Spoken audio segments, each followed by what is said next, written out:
Hello and a warm welcome to South Asia Today, where we bring you in-depth insights into the key events shaping South Asia. I'm Shivangi Mishra, and here are today's top stories. Young innovators from IIT Kanpur driving India's self-reliant future. Nepal government collapses as Gen Z protest turns violent.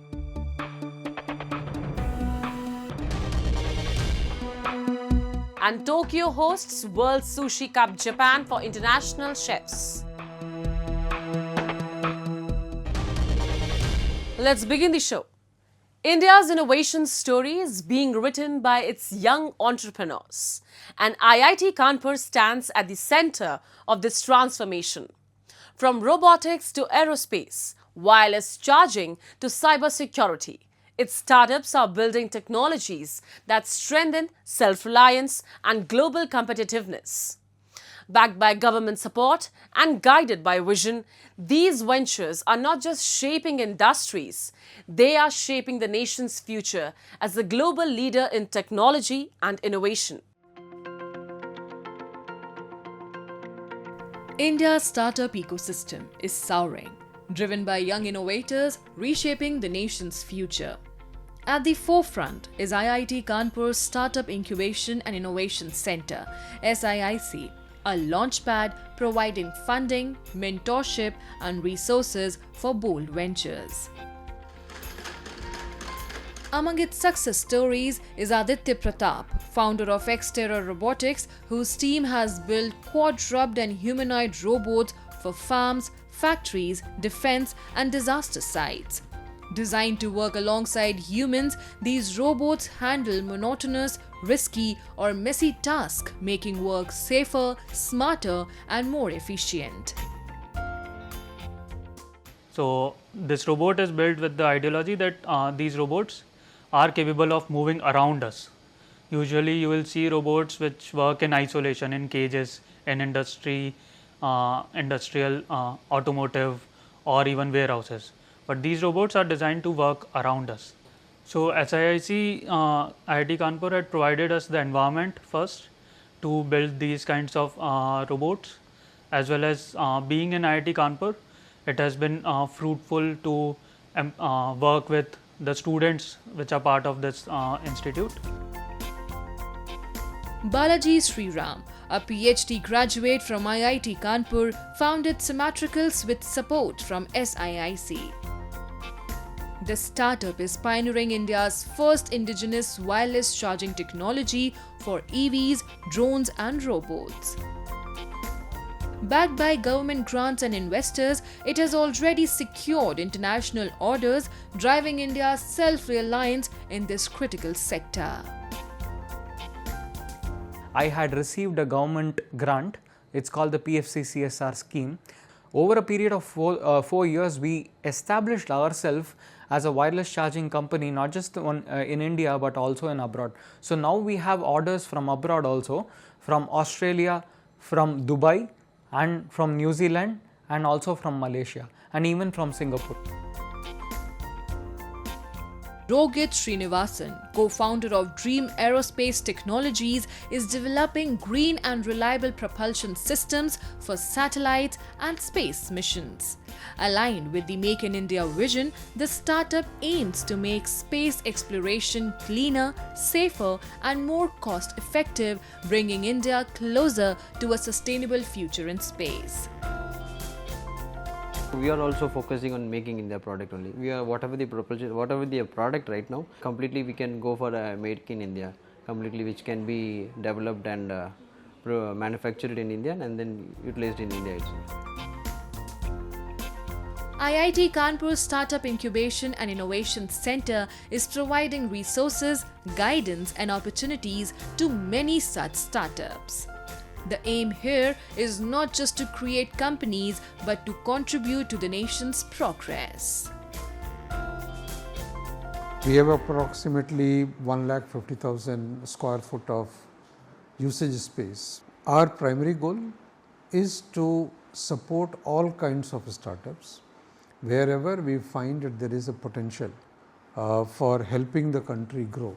Over the past 5 years, IIT Kanpur's C3I Hub has nurtured over 50 startups, empowering them to build homegrown cybersecurity solutions and driving its vision of becoming the country's foremost hub of cybersecurity innovation.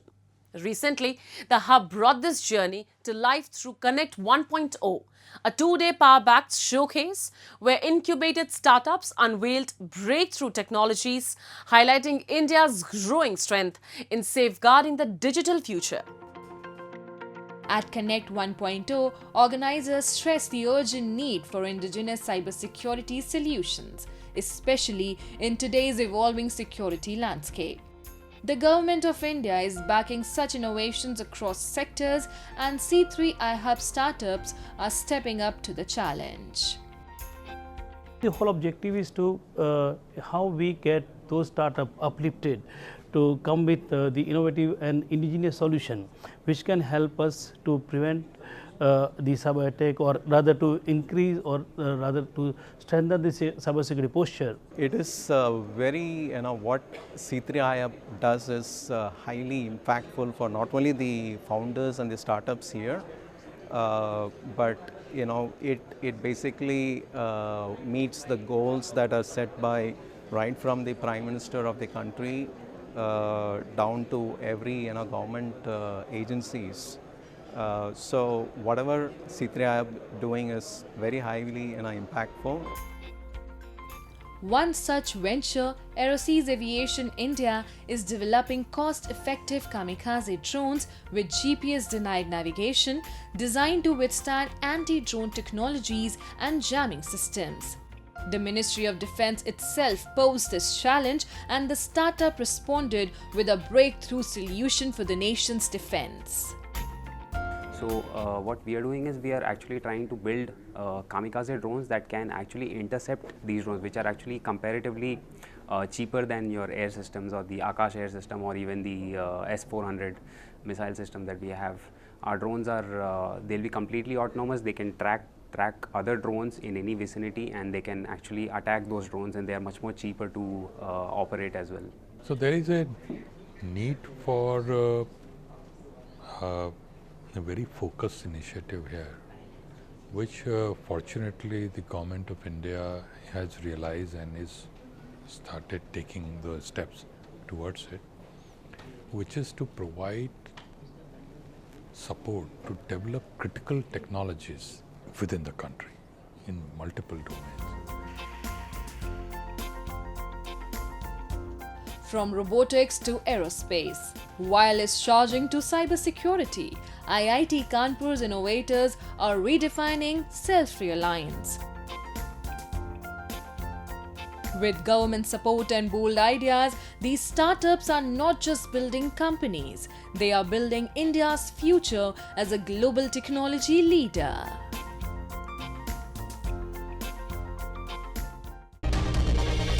Nepal is witnessing one of its deepest political crises in recent decades. Prime Minister KP Sharma Oli, along with several ministers, has stepped down following weeks of violent protests that claimed several lives, leaving the political landscape in turmoil. Amid this uncertainty, youth-led group Gen Z has put forward former Chief Justice Sushila Karki as the head of an interim government, banking on her credibility to restore stability and steer the country toward a fresh democratic course. A report. Nepal is in the grip of its deepest crisis in decades. Weeks of swelling anti-corruption protests ignited by a controversial social media ban and fueled by soaring inflation have exploded into violent clashes. Police fired tear gas and rubber bullets, leaving several dead and hundreds wounded. The unrest reached a breaking point on Tuesday when Prime Minister KP Sharma Oli, along with several ministers, was forced to resign. A strict curfew now locks down Kathmandu, its streets patrolled by armed soldiers as the capital simmers under tension. A strict curfew now locks down Kathmandu, its streets patrolled by armed soldiers as the capital simmers under tension. What began as an outrage against a social media ban quickly grew into a generational uprising. Protesters say the ban was merely a spark. The the real fire lies in years of corruption, unemployment, and neglect. On Tuesday, fury boiled over. Thousands stormed parliament, vandalized key state institutions, and even set fire to the president's house. Defiant Gen Z demonstrators pulled down the Communist Party flag from its headquarters, a symbolic rejection of Nepal's old political order. Youth leaders announced they no longer want elderly politicians to dominate power, instead endorsing former Chief Justice Sushila Karki as Prime Minister of an interim government. At a press conference, they demanded the dissolution of Parliament while preserving the Constitution and declared that fresh elections will be held within 6 months.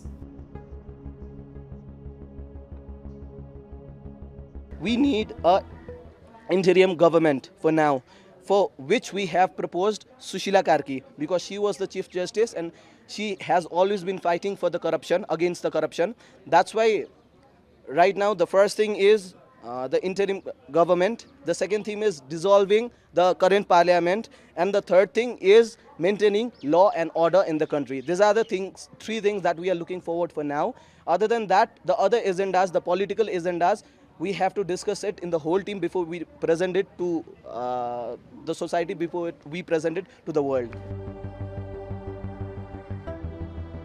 Amid the unprecedented escalation of crisis, Kathmandu's bustling market complexes turned into ghost towns, with shops shuttered and streets emptied under curfew. Armed soldiers patrolled every corner of the capital, guarding key landmarks, including the vandalized parliament and the president's house, which protesters set ablaze on Tuesday in an unprecedented show of anger.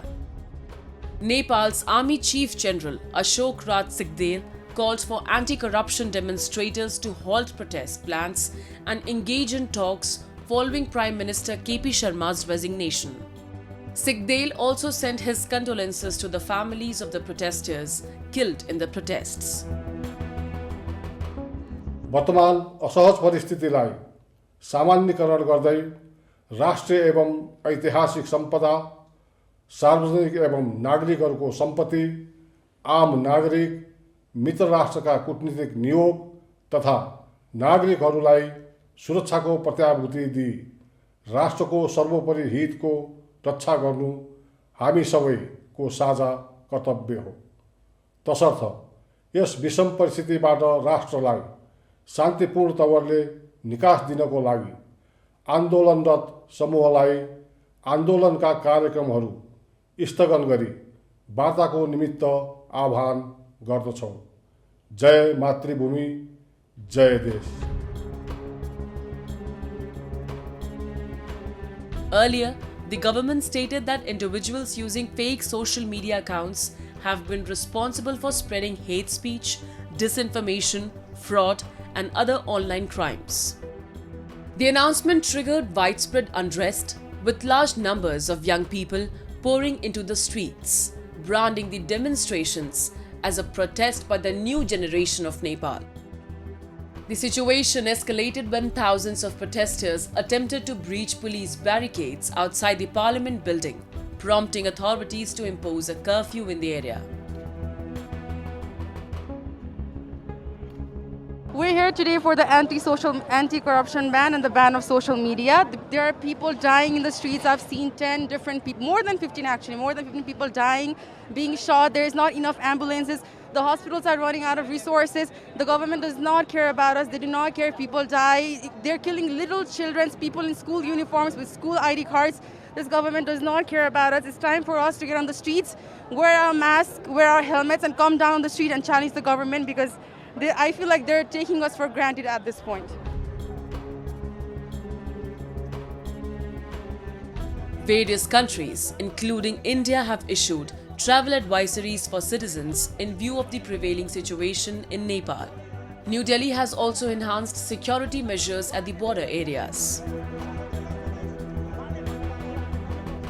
Now, the Himalayan nation stands at a crossroads. Its government has collapsed, its symbols of power lies in ashes, and its youth, defiant and determined, refuse to be silenced. The Gen Z uprising has shaken the foundations of a system long plagued by corruption and mistrust.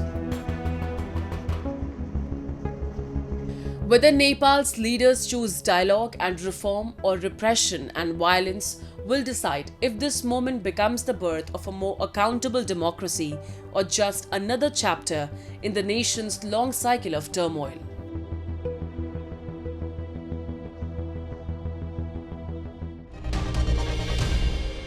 Now we take a look at some happenings in Asia in a segment called Asia Watch. Indonesia's new pro-growth finance minister Purbaya Yudi Sadawa said he faced a difficult job as he officially took office this week, with the currency and stocks falling in reaction to the exit of the long-serving finance czar Sri Mulyani Indrawati. President Prabowo Subianto this week replaced Sri Mulyani, known for her cautious handling of the economy, with economist Purbaya who has promised accelerated growth, amid fears of an economic slowdown in Southeast Asia's largest economy.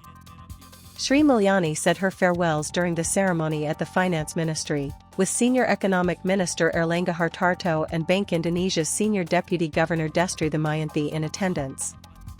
The abrupt removal of Sri Mulyani has stunned markets, as investors fear the hard-fought fiscal credibility could be eroded by the populist spending plans under Prabowo. The reshuffle comes just under a year since Prabowo took power with promises to lift economic growth to 8% and to introduce some ambitious and expensive social programs.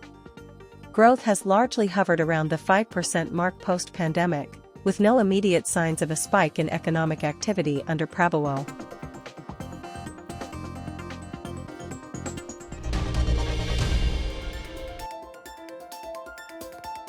Indian Prime Minister Narendra Modi conducted aerial survey and met flood victims in northern Himachal Pradesh and Punjab states on Tuesday.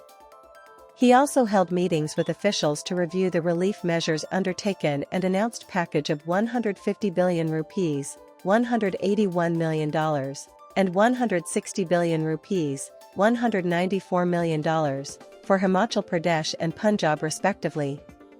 He also announced compensation of $267 rupees for the next of kin of the dead and 50,000 rupees, $56, for injured. At least 40 people have been killed and around 2,000 villages in Punjab have been inundated during this monsoon season, according to local reports. The monsoon season, which accounts for about 75% of India's annual rainfall, is vital as nearly half of the country's farmland doesn't have irrigation. However, excessive rain often causes frequent floods and landslides.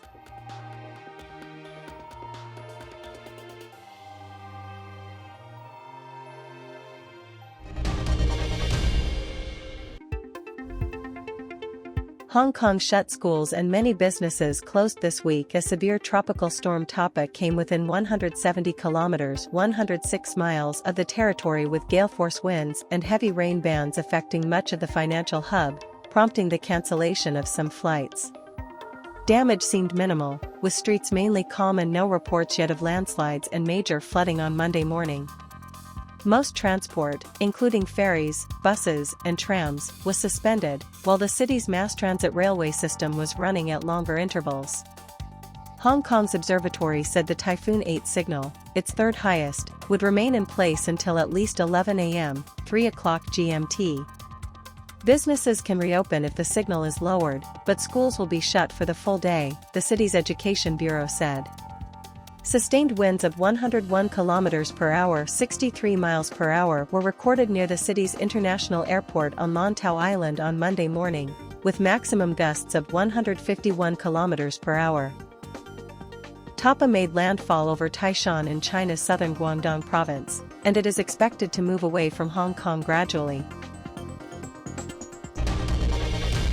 In Pakistan-occupied Gilgit-Baltistan, public frustration is once again spilling onto the streets. Traders have shut their shops after the Pak China Traders Alliance Action Committee announced a complete strike against the imposition of what locals call a forced tax. For years, the region's people have complained of exploitation, lack of representation, and denial of basic rights. Yet, their voices remain unheard. This latest strike is more than an economic protest. It is a desperate cry for justice, dignity, and the freedom to live without oppressive burdens imposed by Islamabad's policies. We have a report. In a rare show of defiance, shops in markets across Pakistan-occupied Gilgit-Baltistan have remained closed as traders protest against the newly imposed tax. The Pak-China Traders' Alliance Action Committee says that the tax is illegal, exploitative, and adds to the misery of locals already grappling with poverty and unemployment. Residents argue that Pakistan extracts resources from the region but invests nothing in its development. The strike, they warn, will continue until their demand is fulfilled. मैं पाक चीन ताजिर इतिहाद action committee की जानिब से गिलगित बल्तिस्तान अंजुमन ताजिरान के ओहदेदारान ज़िम्मेदारान का तहे दिल से शुक्रिया अदा करता हूँ। एक कौमी काज को लेके हम पिछले 40 दिनों से यहाँ सुस्त के मुकाम पे धरने में बैठे हैं पुरअमन अंदाज में, इस कर्ब को, इस दर्द को महसूस करते हुए, चूँकि ये काज जो है ये गिलगित बल्तिस्तान का है। हम गैर कानूनी और गैर आइनी टैक्सेस के ख़िलाफ़ पिछले 40 दिनों से यहाँ धरने में थे और इस कर्ब को महसूस करते हुए अंजुमन ताजिरान ने पूरे गिलगित बल्तिस्तान में बिलखुसूस हुंजा, गिलगित, गज़र, सिकरदो, नगर और सुस्त बाज़ार भी आप देख रहे हैं मुकम्मल तौर पर शटर डाउन है। The anger among locals is not just about money, it reflects decades of neglect. Residents highlight how POGB, despite being rich in natural resources, continues to suffer without proper infrastructure, healthcare, or political rights. The protest has united traders, shopkeepers, and ordinary citizens, all standing together against what they describe as Pakistan's oppressive and exploitative policies in the region. Their unity signals growing unrest that Islamabad can no longer ignore. इत्तेहाद action committee और supreme council Gilgit Baltistan की ज़ेर निगरानी जो वफाक की तरफ से गैर आइनी और गैर कानूनी जबरी टैक्सेस गिलगित बल्तिस्तान पर लागू है, उसके खिलाफ एहतजाज का 40वां रोज़ मुकम्मल हो गया है। आज पूरे गिलगित बल्तिस्तान के ताजरों ने इस कौमी काज की हिमायत में शटर डाउन हड़ताल का ऐलान किया है। हम उनका तहे दिल से शुक्रिया भी अदा करते हैं और उनको खराज तहसीन भी पेश करते हैं, स्पेशली हुंजा वालों के। और दूसरी बात यह है कि गिलगित में जो ज़िली इंतज़ामिया की तरफ से ज़बरदस्ती जिन जिन की दुकानें खुलवाई गई है उसकी हम शदीद अल्फाज में मज़म्मत भी करते हैं। The strike in Pakistan-occupied Gilgit-Baltistan is more than a battle over taxation. It is a battle for dignity, rights, and recognition. As traders and citizens continue their protest, the message is clear. The people will no longer accept exploitation under silence. Their resilience stands as a reminder that every suppressed community eventually rises, demanding justice and equality.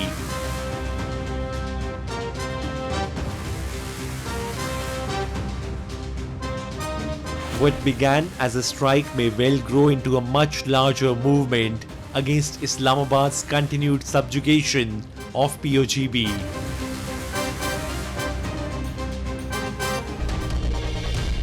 From Yokohama to Tokyo, Japan is strengthening international bonds. The 9th Tokyo International Conference on African Development in Yokohama brought together African nations, Japan, and global partners to advance clean cities and future cooperation. Meanwhile, in Tokyo, the 13th World Sushi Cup Japan welcomed chefs from 21 countries, celebrating culinary skills and cultural exchange. Together, these events highlight Japan's role in fostering global partnership, whether through development initiatives or the art of sushi. Have a look.